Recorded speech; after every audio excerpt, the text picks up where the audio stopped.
Imagine um herói tão poderoso que o próprio Zeus tinha medo dele.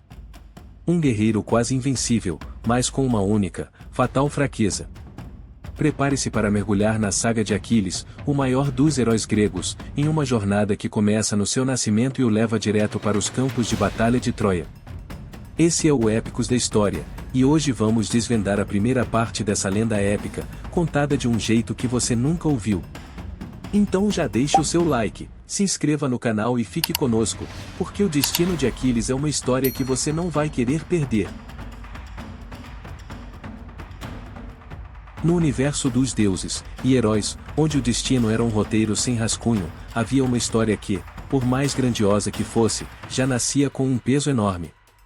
Não estamos falando de um conto de fadas, mas de algo bem mais denso.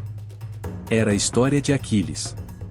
Mas antes de Aquiles, a gente precisa falar dos pais dele. A mãe era a ninfa do mar, Tétis. Uma beleza de tirar o fôlego, quase divina. O pai era um mortal, o rei Peleu. Parece um casamento improvável, né? Uma imortal se juntando a um cara comum. Mas foi coisa dos deuses. Lá no Olimpo, tinha uma profecia: qualquer filho que Tétis tivesse seria mais poderoso que o próprio pai. Imagina o perigo. Nem Zeus, o chefão dos deuses, queria arriscar ter um filho que pudesse superá-lo. Então, a solução foi essa: casar Tétis com um mortal. Assim, qualquer filho dela, mesmo que superpoderoso, ainda seria mortal. Ou, pelo menos, teria um limite. A cerimônia foi bonita por fora, mas por dentro, tinha um clima pesado. Ninguém estava realmente feliz, especialmente Tétis. Ela sabia que aquele casamento não era sobre amor, mas sobre controle. E que o filho que nasceria, embora glorioso, teria uma vida curta. Um preço alto a pagar por tanto poder.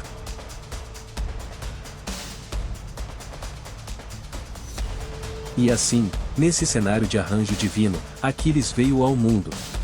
Ele já nasceu diferente, com uma aura que o destacava. Tétis, como qualquer mãe, queria proteger o filho. E ela tinha um plano, um segredo, para garantir que ele estivesse seguro do destino cruel dos mortais. Ela o levou para o rio Estige. Não é um rio qualquer, viu? É o rio que separa o mundo dos vivos do mundo dos mortos, um lugar com uma energia surreal, quase mística. A lenda dizia que quem fosse mergulhado nas suas águas ficaria invulnerável, intocável. Imagina a cena: Tétis, segurando o bebê Aquiles, firme e determinada, com a água escura do Estige borbulhando ao redor. Ela o mergulhou inteiro, exceto por um pequeno detalhe, no calcanhar. Era por ali que ela o segurava. Essa pequena parte, esse pontinho, foi a única coisa que não tocou nas águas mágicas. E se tornou a única fraqueza de um ser que seria quase invencível. Ele saiu da água brilhando, forte, imponente. Uma criança que já carregava o peso de ser um semideus, com um poder imenso, mas também com um lembrete sutil e perigoso de sua mortalidade. O calcanhar de Aquiles, uma falha tão pequena, mas tão decisiva. Era como se o destino tivesse deixado uma brecha, um aviso de que nem mesmo os mais poderosos escapam de ter seu ponto fraco. Para que Aquiles se tornasse o guerreiro que estava predestinado a ser, ele precisava do melhor treinamento. E foi por isso que Tétis o entregou aos cuidados do centauro Quiron. Pensa num professor top de linha. Quiron não era um centauro comum, desses brutos. Ele era o mais sábio de todos, professor de vários heróis famosos, tipo Hércules e Jasão. Aquiles cresceu nesse ambiente incrível, nas montanhas e florestas do Pelion. Não era só treinamento de guerra. Ele aprendeu a lutar, sim, e era imbatível. Corria como o vento, atirava com o arco com uma precisão assustadora, lutava com espada como se fosse uma extensão do próprio corpo. Mas Quiron também ensinou a ele sobre medicina, sobre as estrelas, sobre a música. Ele não era só um bruto, era inteligente e curioso. Imagina o dia a dia: de manhã, correr montanha acima, saltar abismos. À tarde, aprender a cuidar de feridas, identificar ervas. À noite, talvez ouvir Quiron contando histórias dos deuses e dos homens. Aquiles se tornou um jovem imponente, com uma força e uma agilidade que ninguém igualava. Mas mesmo com todo esse conhecimento e poder, ele sabia que seu futuro não seria de paz. Quiron, em sua sabedoria, via a tempestade se formando no horizonte. O destino de Aquiles estava traçado, e era no campo de batalha que ele faria história.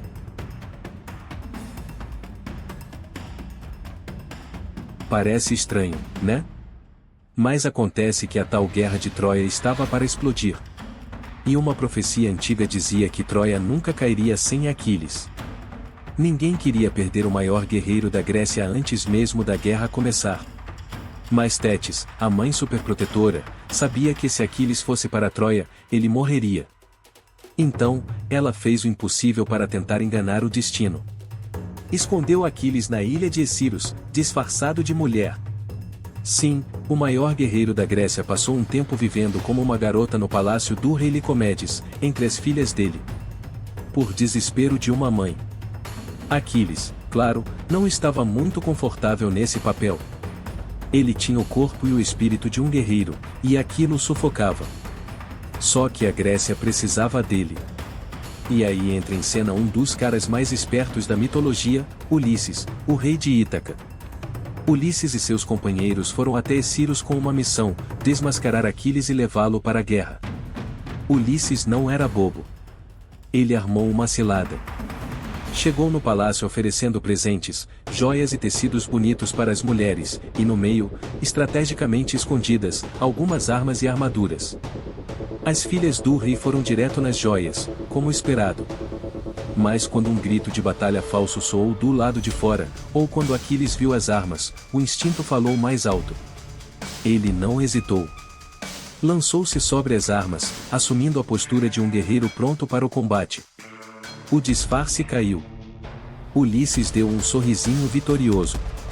Aquiles foi descoberto. O destino havia encontrado o seu caminho, mais uma vez.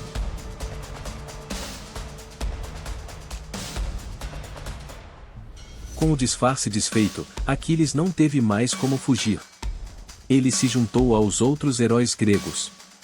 Era uma frota gigantesca, milhares de navios, a maior força militar que a Grécia já tinha reunido. Todos sob o comando de Agamenon, o rei de Micenas, prontos para a vingança e para o saque.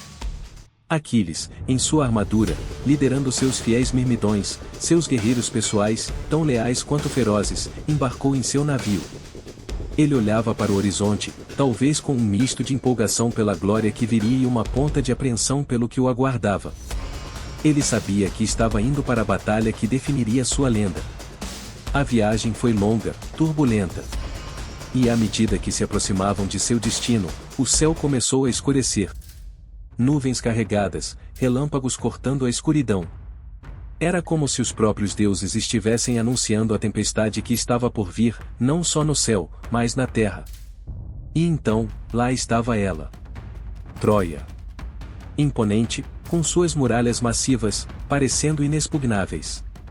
Os navios gregos, como uma enxurrada de metal e madeira, avançavam sem medo, impulsionados pela fúria do vento e pela sede de combate. Aquiles foi o primeiro a pular na praia. Imponente, sua figura contra o céu tempestuoso, a espada na mão, a capa esvoaçando com o vento e a chuva. Ele estava ali.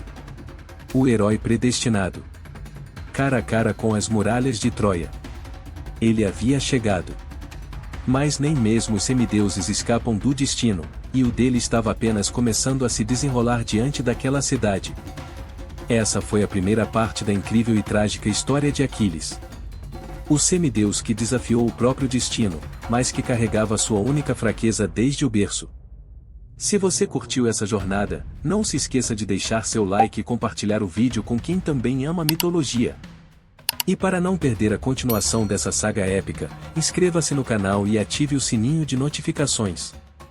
Na parte 2, vamos mergulhar na fúria de Aquiles, nos duelos lendários que o tornaram uma lenda, e no seu inevitável, e surpreendente, fim.